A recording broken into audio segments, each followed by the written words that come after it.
Pre-workout, both food and drink.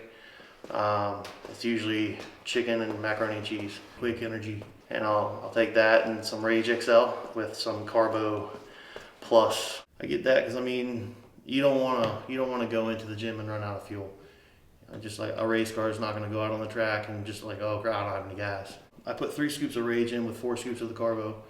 I drank probably 3/4 of that before I get to the gym, just for that initial extreme wake me up. I mean, that's typically more than somebody would probably take, but I try to take it about as much as you would take normally.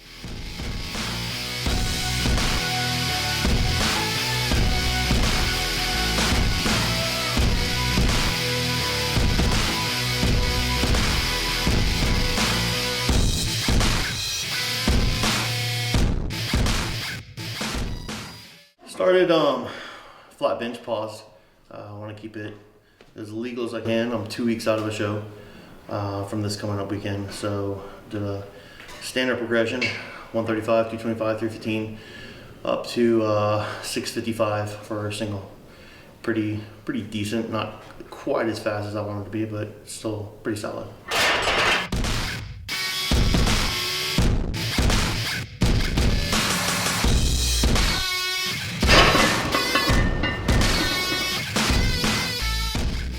My unique style of not sitting with it locked out.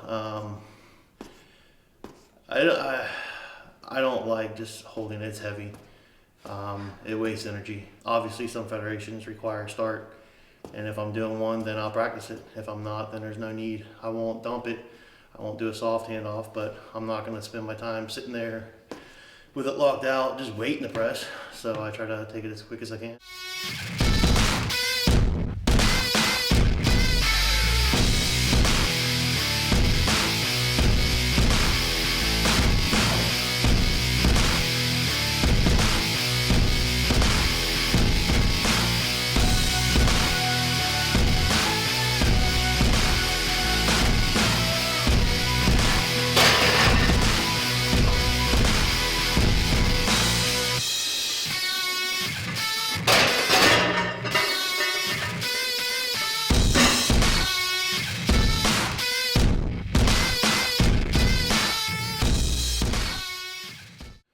Where I live, there's not a lot of people that are lifting consistently, but even strong enough or comfortable enough to lift off for me. Either they can't get it out of the rack good enough, or they feel that like if I'm stuck, I feel if I get stuck, are they good enough by themselves to bend over row 650, 700 pounds off? It's just kind of hit or miss, but you do become very dependent on just having somebody, because you can't lift it off by yourself and train by yourself when you're going that heavy, that hard.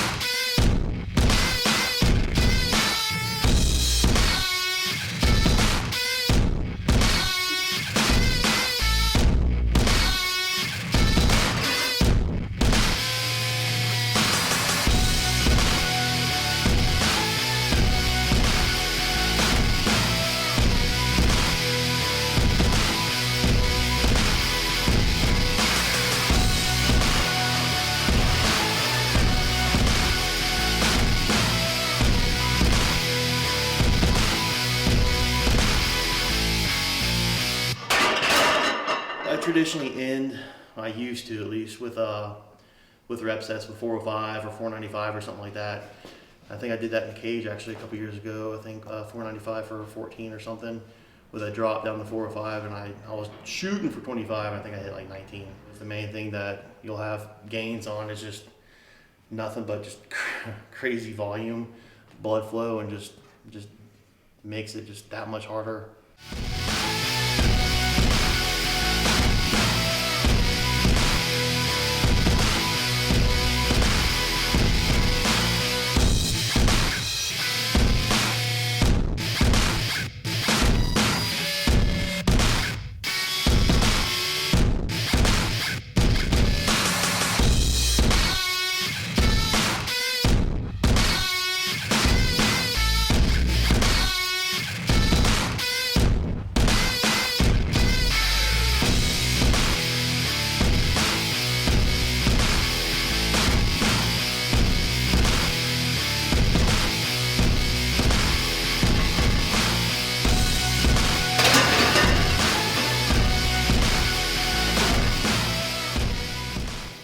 I've always been a tricep bencher, so my lockout's always been the strongest.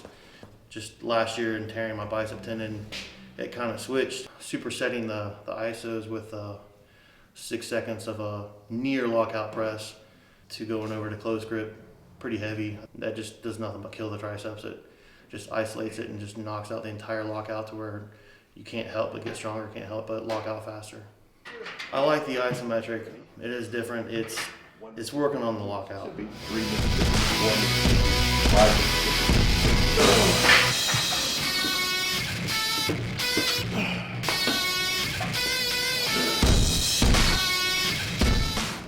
I started off as a bodybuilder. I think one of the main reasons that I'm not as injured and not as battered as some powerlifters, and I try to make sure that I stay balanced. And if you push what you pull, then you're going to stay balanced. If you hit the supersets and keep the volume high and everything, you're just going to be more well-rounded and less likely to get an injury.